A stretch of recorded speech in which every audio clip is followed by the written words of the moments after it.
everyone, welcome to Uttara's Craft Recipes. இந்த லாக்டவுன்ல நம்ம ரொம்ப மிஸ் பண்ற பரோட்டாக்கு எம்டி சால்னா எப்படி செய்யறதுன்னு பார்க்கலாம். பரோட்டா ரெசிபிக்கான லிங்க் வந்து நான் டிஸ்கிரிப்ஷன்ல கொடுத்துருக்கேன். நீங்களும் இந்த லாக்டவுன்ல எந்த ஸ்நாக்ஸ் இல்லாட்டி ஹோட்டல் ஃபுட்ஸ் மிஸ் பண்றீங்களோ மறக்காம கமெண்ட் பண்ணுங்க. இது வரைக்கும் சப்ஸ்கிரைப் பண்ணாதவங்க சப்ஸ்கிரைப் பண்ணிடுங்க. வாங்க வீடியோக்கு போகலாம். சால்னா செய்யறதுக்கு தேவையான ஸ்பைசஸ் 3 பச்சை மிளகாய், பொடியா நறுக்கிய ஒரு பெரிய வெங்காயம், 2 தக்காளியை நம்ம மிக்சியில் அடித்து பேஸ்ட் பண்ணி வச்சுக்கலாம். சால்னாவை நம்ம கடாயில் செய்ய போகிறதில்ல, குக்கரில் தான் செய்ய போகிறோம். அதனால குக்கரில் கொஞ்சமாக எண்ணெயை விட்டு தேவையான ஸ்பைசஸை சேர்த்துக்கலாம்.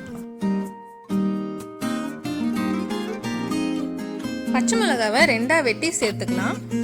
கூடவே பொடியா நறுக்கி வச்ச பெரிய வெங்காயத்தையும் சேர்த்து கிளறி விட்டுக்கலாம்.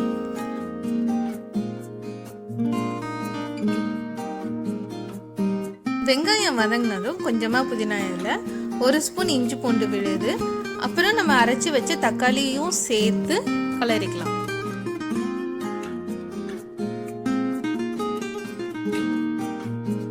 தேவையான அளவு உப்பு, 1 ஸ்பூன் மிளகாய்த்தூள், 1.5 ஸ்பூன் மல்லித்தூள், 1/2 ஸ்பூன் கரம் மசாலா எல்லாத்தையும் சேர்த்து நமக்கு 1 டம்ளர் தண்ணி ஊற்றி கொதிக்க விடலாம்.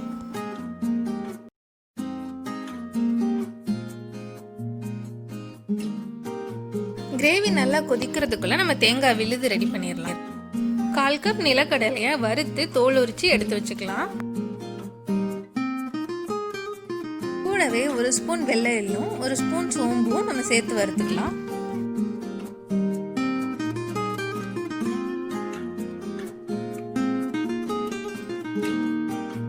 வறுத்ததெல்லாம் நல்லா ஆறுனதும் ஒரு கைப்பிடி அளவு தேங்காவை சேர்த்து மிக்சியில நல்லா அரைச்சி எடுத்துக்கலாம்.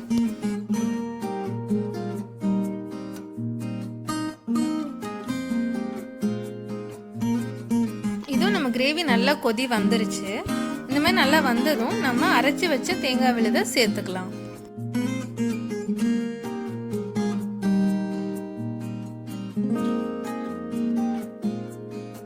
தேவையான அளவு உப்பு சேர்த்து 2 டம்ளர் தண்ணி ஊற்றிக்கோங்க.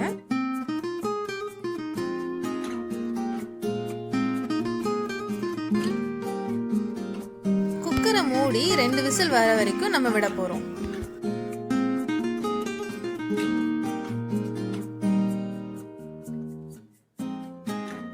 விசில் அடங்கினதும் நம்ம குக்கரை ஓப்பன் பண்ணிடலாம். பாருங்க, சால்னா நல்லா வெந்து எண்ணெய் பிரிஞ்சு வந்திருக்கு.